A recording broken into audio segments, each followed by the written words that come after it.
नमस्कारम। मैं नित्यानंदम श्री आयुर्वेद की पाठशाला में आपका फिर से एक बार स्वागत करता हूं और आज हम चर्चा करेंगे वात पित्त और कफ रोगों में दही का सेवन कैसे करें, या यूं कह दें कि इसमें क्या क्या मिलाकर इसका सेवन करें और दही में नमक मिलाया जा सकता है या नहीं, आज इस पर भी चर्चा करेंगे। तो चलिए चर्चा को शुरू करते हैं।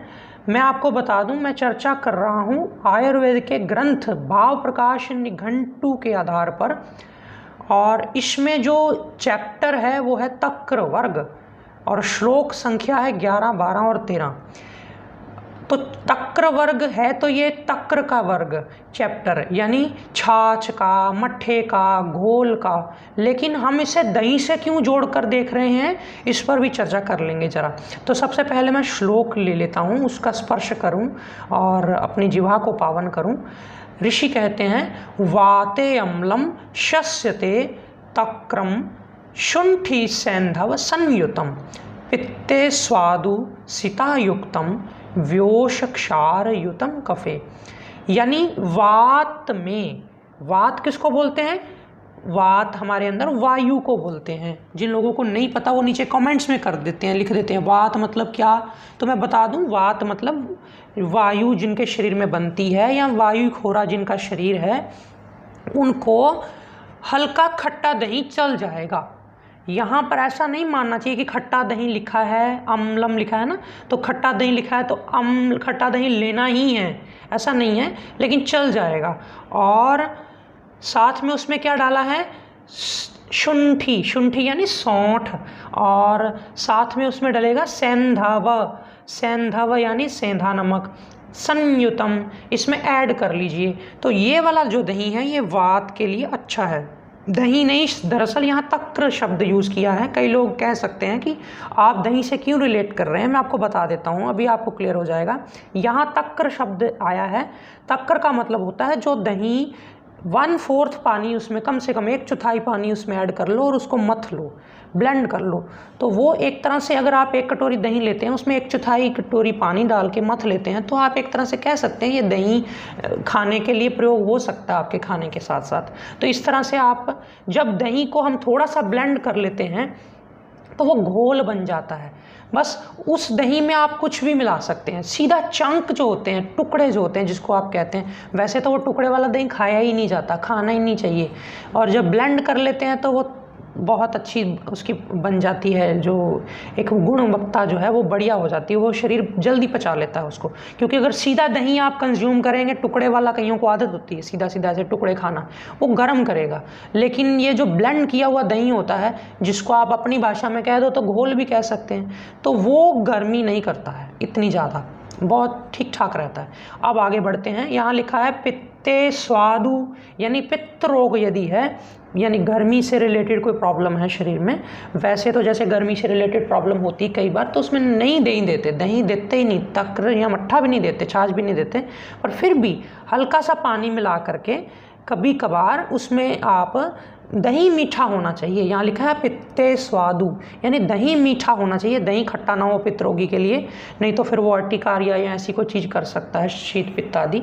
तो यहाँ मीठा दही पहले से ही मीठा हो, उसमें जो स्वाद उसका वो मीठा हो, स्वादु दही, और ताज़ा फर्स्ट डे का जमा हुआ। तो पित्ते स्वादु सितायुक्तम, सितायुक्तम यानी शक्कर मिला लो। अब यहाँ शक्कर लिखा है तो जो गुड़ से पहले बनती है शक्कर, गुड़ नहीं मानना चाहिए, यहाँ गुड़ से पहले जो तैयार होती है बारीक बारीक शक्कर। अब यहाँ शक्कर लिखा है, यहाँ मिश्री तो लिखा नहीं है, चीनी तो लिखा नहीं है, बट मैं आपको कह रहा हूँ कि यहाँ मिश्री और चीनी भी मिला सकते हैं, तो भी ये पित्त के लिए अच्छा रहेगा दही। आप बोलेंगे नहीं यहाँ तो श्लोक में ही नहीं लिखा है। श्लोक बड़े क्रमशः, बड़े अच्छे अंदाज में एक लिपिबद्ध लिखने होते हैं, उसकी जो एक शब्दों की मर्यादा होती है, तो हर चीज़ क्लियर नहीं भी हो सकती, लेकिन मैं आपको अपनी समझ से कह रहा हूँ, गलत नहीं कह रहा हूँ। और कई लोग आर्गूमेंट कर भी सकते हैं, लेकिन वो करें, लेकिन उनका हक है। यहाँ पर शक्कर और मिश्री भी मिलाई जा सकती है, तो वो पित्त के लिए अच्छा हो जाएगा दही। यानी अपने आप ही कई बार हमें अंदर से फीलिंग उठती है कि मैं ना मीठा दही खाऊं, वो आप कहेंगे मैं कैसे डिसाइड करूं कि मेरे को कैसा दही लेना चाहिए, वात बड़ा, पित्त बड़ा, कफ बड़ा, मेरे को तो लक्षण भी नहीं नोट करने आते। तो कभी कभी आपके अंदर से खुद आपको एक हाजत महसूस होती है, एक फीलिंग महसूस होती है कि मैं कुछ खाऊं ऐसा, तो वो आपके अंदर उस समय उसी तत्व की ज़रूरत होती है दरअसल। कभी कभी किसी के अंदर विटामिन सी कम हो रहा हो तो उसको खट्टा खाने का मन करता है, किसी के अंदर जो बीपी लो हो रहा हो या उसको डाउन फील हो रहा हो तो उसको नमकीन खाने का मन करेगा। हालांकि जब दोष बढ़ते हैं तो कई बार इससे उल्टा भी फीलिंग आती है।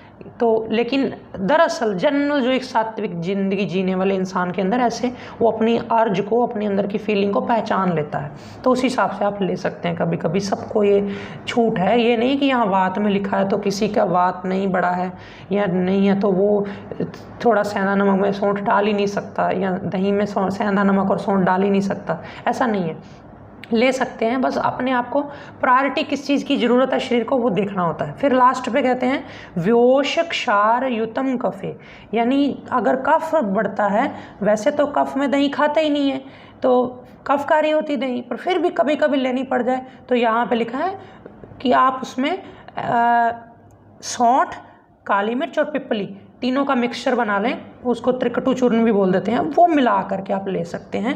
आप कहेंगे जी इसमें हम साथ में सौंठ भी मिला लें, थोड़ी सी मिला सकते हैं, बिल्कुल मिला सकते हैं। और आप यहाँ पूछ सकते हैं कि यहाँ कफ रोग में तो लिखा है कि सौंठ, काली मिर्च और पिपली डाल के दही ले लो, तो यहाँ नमक तो लिखा नहीं है। अब यहाँ फिर वही बात आ जाएगी, ये अंडरस्टूड है, हर छोटी छोटी बात आप डरे नहीं, अगर उसमें ले सकते हैं सेंधा नमक सौंठ के साथ मिला के, तो इसमें भी मिला के साथ में लिया जा सकता है। बस यही ध्यान रखना होता है कि हम कंसेप्ट को समझें, उस श्लोक के, उस ऋषि के बताए हुए। हम ये ना कहें, आर्गुमेंट में फिर कोई समाधान नहीं निकलेगा ना। आप कहोगे वहाँ तो लिखा नहीं है नमक, वहाँ तो ये लिखा है कि तक्कर में ले सकते हो, आप तक्कर नहीं, आप तो दही में डालने के लिए बोल रहे हो। तो अगले श्लोक में मैं वो भी क्लियर करूँगा कि आप समझ सकें कि कोई इतना खास फर्क नहीं है। आओ अगला श्लोक है हिंगू जीर युतम घोलम सैंधवेन च संयुतम भवेदतीव वात घनम अर्शोतिसार हरपरम, यानी हींग, जीरा और सेंधा नमक ये मिलाकर अगर आप घोल ले लेते हैं तो ये अत्यंत वातनाशक होता है। हींग यानी आप जो घर में हींग रखते हैं, जीरा वो पता है, और सेंधा नमक रॉक सॉल्ट आ गया। फिर यहाँ पे घोलम, ये शब्द समझने वाला है, यहाँ पे घोलम शब्द दिया गया है। घोलम का मतलब होता है जो दही, मलाई दही के ऊपर आती है उसी के साथ ही, बेशक या बिना उसके भी, जो दही आप मलाई सहित ही हो जाए, आप उसको बिना पानी डाले मथ लो, थोड़ा सा फेंट लो। उसका मतलब क्या हुआ? उसका मतलब ये हुआ कि जो दही का दाना है उसको मार लो भाई, बस रहेगा तो वो आप टेक्निकली देखें तो वो बन चुका है दही से मट्ठा। मट्ठे को हम घोल कहते हैं, यहाँ घोलम शब्द आया है। लेकिन अगर ऊपर से मोटा मोटा देखें तो वो दही ही है, तो आप उसमें पानी नहीं मिला रहे, कुछ नहीं मिला रहे, बस ज़रा सा उसका दाना मार रहे हो, और वो जितना मत होगे उतना अच्छा। ये तो जाहिर सी बात है।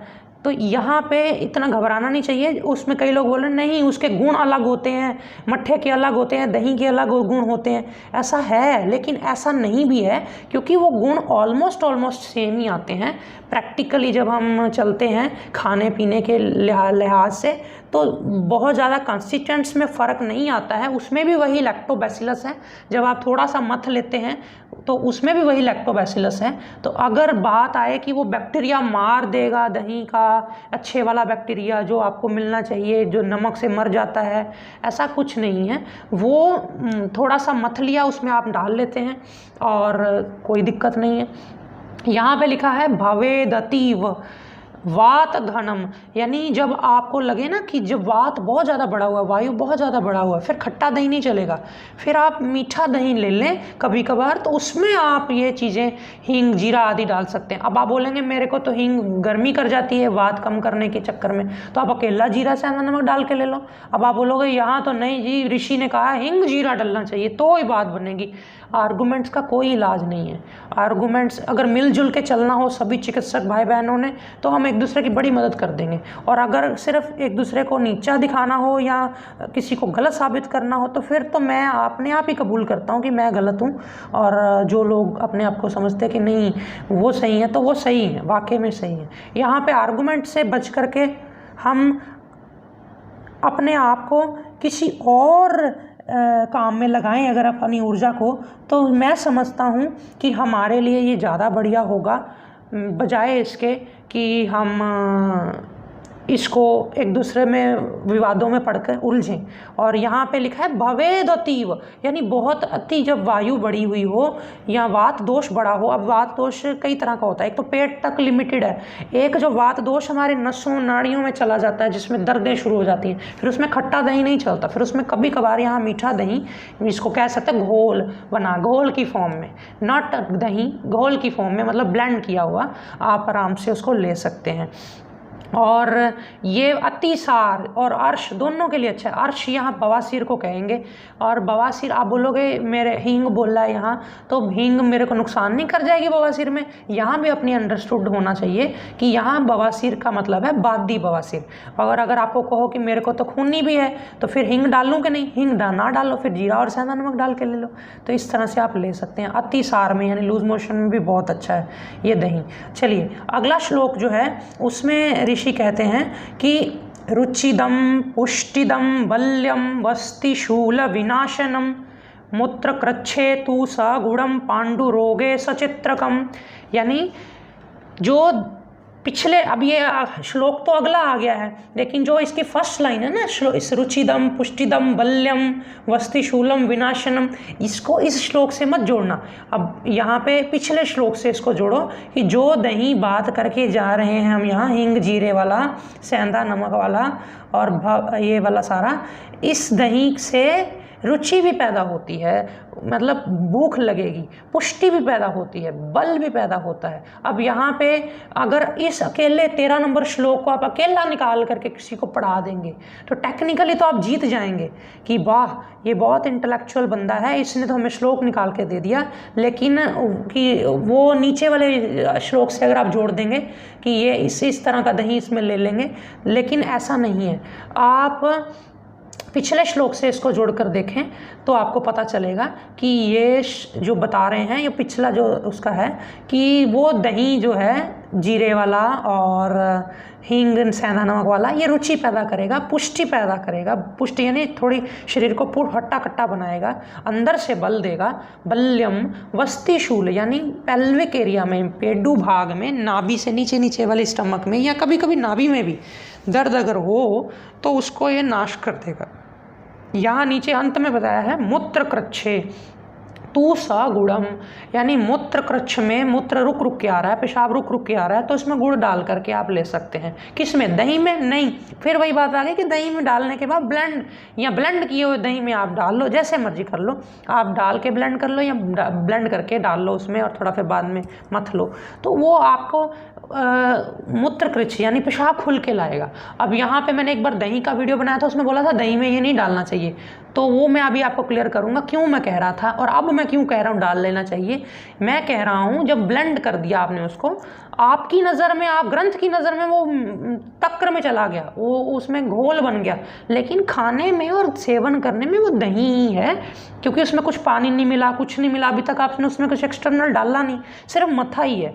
तो थोड़ा सा मथ लिया यानी उसको फेंट लिया है, चम्मच से फेंट लो, मधानी से फेंट लो, किसी से फेंट लो, तो यहाँ पे मूत्र कृच्छ यानी पेशाब खुल के लाएगा। अब यहाँ जिनको डायबिटीज़ है या ज़्यादा पेशाब पहले से ऑलरेडी आ रहे हैं, फिर उसमें गुड़ डाल करके ऐसा नहीं देते हैं, और गुड़ डाल करके कोई रेगुलर भी नहीं लेना चाहिए। क्यों, मैं आगे बताऊंगा आपको। और पांडु रोगे, पांडु रोग तो पीलिया को भी बोल देते हैं, पांडु रोग तो खून की ना बनने की आदि रोगों को भी कह देते हैं, पर यहाँ पांडु का मतलब है लीवर, तो लीवर से संबंधित। तो पांडु रोगे सचित्रकम, जब जिनको भूख नहीं लगती, खाना हाजमा कम है, मंदाग्नि हो गई है, खाना खाया वहीं पड़ा रहता है, तो उसमें वो चित्रक मिला लें। चित्रक आपने सुना होगा, चित्रकादि वटी, हम कई बार चित्रकादि वटी भी पीस करके उसको दही के साथ दे देते हैं। तो चित्रक कई बार कई चूर्णों में भी चित्रक डाला होता है। चित्रक को हिंदी में बोलते हैं चीता। तो चित्रक, चित्रकादि वटी वाला जो आपने सुना भी होगा शायद, तो वो अगर चित्रक के साथ अगर हम दही दे दें या इस तरह से घोल मथ के दे दें तो ये पांडु रोग में आ जाएगा। अब यहाँ पे एक चीज़ रह जाएगी कि कोई व्यक्ति कहेगा ये तो सारा तक्कर के चैप्टर से आपने लिया है, दही के चैप्टर में तो ऋषि ने बताया ही नहीं कि दही में नमक डलना चाहिए कि नहीं डलना चाहिए। तो उनको लगा कि ठीक है, मैंने तक्कर में बता दिया तो ठीक है, उन्होंने नहीं बताया। और हर चीज़ बताई भी नहीं जा सकती। इंसान को जो साइंटिस्ट माइंड होता है वो अपने लॉजिक लगाता है, लेकिन इतना ज़्यादा लकीर का फ़कीर नहीं बनता कि उसमें वो सामने वाले को ही उलझा दे और कहे कि नहीं जी मैं तो नहीं मानूंगा, जब मेरा ऋषि या किसी ग्रंथ में लिखा होगा दही में डालो फिर ही डालूंगा। ऐसा कुछ नहीं है। सारा का सारा कंसेप्ट यहाँ क्लियर हो रहा है कि किस में मिलाना है किस में नहीं मिलाना है। और मतलब जिनको लिवर से संबंधित समस्या है तो उनके लिए ये बहुत ही अच्छा हो जाएगा। अंत में मैं कह देना चाहता हूँ कि जो दही होता है इसके साथ खीर ना खाएं, यानी कि दूध वाली चीज़ नहीं खानी होती ना। तो खीर क्या है, दूध से बनी हुई है। अब वो दूध से बनी जरूर है वो दूध ही, असल में आप उसमें से अलग अलग दूध उसका देख भी सकते हैं ऊपर। तो ये यहाँ पे वो नहीं लिया जा सकता क्योंकि दूध और दही एक साथ नहीं लेते। कई बार लोग दही में या मट्ठे में छाछ में दूध डाल के बनाते हैं तो वो गलत हो जाएगा। अब यहाँ पे ऋषि ने ये भी नहीं बताया हुआ कि आप दही में दूध ना डालो, ये तो बताया हुआ है ग्रंथ में, लेकिन मट्ठे में डालना है कि नहीं ये तो बोलना नहीं हुआ। फिर आप कहेंगे जी नहीं जी उसमें तो उन्होंने बताया नहीं हुआ, हम तो डाल लेंगे। ऐसा नहीं होता। अब हमने एक चीज़ को समझ लिया है अगर, तो उसमें हम ना जाए। खीर नहीं लेनी दही के साथ, खीरा नहीं लेना, खीरे वाला रायता कई लोग खाते हैं। तो यहाँ वाग्भट ऋषि का जब मैं कभी ग्रंथ स्पर्श करूँगा तो उसमें फिर आपको मैं पढ़ करके बताऊँगा और साथ में दिखाऊँगा कि वहाँ लिखा हुआ है कि खीरे वाला दही जो है वो बुखार करता है, सीजनल फीवर्स और इस तरह की इन्फेक्शंस होती हैं फिर, तो इम्यूनिटी भी डाउन करता है। खरबूजा भी नहीं लेना होता, इसमें इसी की फैमिली का है वो। खरबूजा गर्म भी है दरअसल, तो नहीं लेना होता। फिर यहाँ लिखा हुआ है दूध भी नहीं लेना है, आप समझ चुके हैं। पनीर भी नहीं लेना है। और गरम भोजन, अब यहाँ गरम भोजन बड़ा समझने वाला है कि यहाँ पहले तो बोला गया सौंठ काली मिर्च पिपल डाल लो, वो भी तो गरम तासीर की हैं। तो यहाँ गरम भोजन मना किया गया है। तो यहाँ फिर वही बात आती है कि अगर दही टुकड़ेदार है तो उसमें तो फिर कुछ भी नहीं डलेगा। आप थोड़ा मथ ही लेते हो उसको, जब आप लेते हो लेने लगते हो ब्लेंड ही कर लेते हो तो फिर उसमें ये हल्की फुल्की गर्म चीज़ें चल जाती हैं। अत्यधिक गर्म नहीं डलता। गर्म पदार्थ यानी कि गरम चाय गरम खिचड़ी में डाल दिया दही, या ऐसा कुछ नहीं करना होता। बस ये है आज का विषय। और अगर फिर भी कोई सवाल या कोई चीज़ रह गई हो तो मुझे माफ़ करिएगा, आप नीचे पूछ भी लीजिएगा। मैं आने वाले समय में आपको इस पर चर्चा करूँगा। और आप हमारी वेबसाइट पर भी जा कर के इस आर्टिकल को रीड भी कर सकते हैं, पढ़ सकते हैं। और अलग अलग जो सोशल प्लेटफॉर्म्स पे मैं अपने नॉलेजेबल कंटेंट आपको दे रहा हूँ उससे खुद भी जुड़ें और दूसरों को भी जुड़ने के प्रेरित इसलिए करें कि अब मैं चाहता हूँ, अब मैं खुद कहूँगा कि आप ज़्यादा लोगों को अगर आप प्रेरित करेंगे हमारे इस ग्रंथों के स्टडी करने के लिए तो वो हम सबके लिए बहुत अच्छा होगा। क्योंकि एजुकेशन ही एक ऐसी चीज़ है जो हमारे अंदर अवेयरनेस और दुनिया को आगे बढ़ा सकती है। और अगर हम हेल्थ एजुकेशन इसको अगर बोलें तो आयुर्वेद के ये जो छोटे छोटे ग्रंथ हैं, बड़े बड़े ग्रंथ हैं, छोटे छोटे श्लोक हैं उनमें, और उसमें बहुत सारे कंसेप्ट क्लियर हुए हैं, लोगों को गाइड किया गया है। तो ये हेल्थ एजुकेशन हमारे पूरी दुनिया में जो बीमारियां हैं उसको ख़त्म करने के लिए सक्षम है। तो आज के लिए फ़िलहाल इतना ही। अगले वीडियो में फिर मैं आपको मिलूँगा एक नई जानकारी के साथ। नमस्कारम।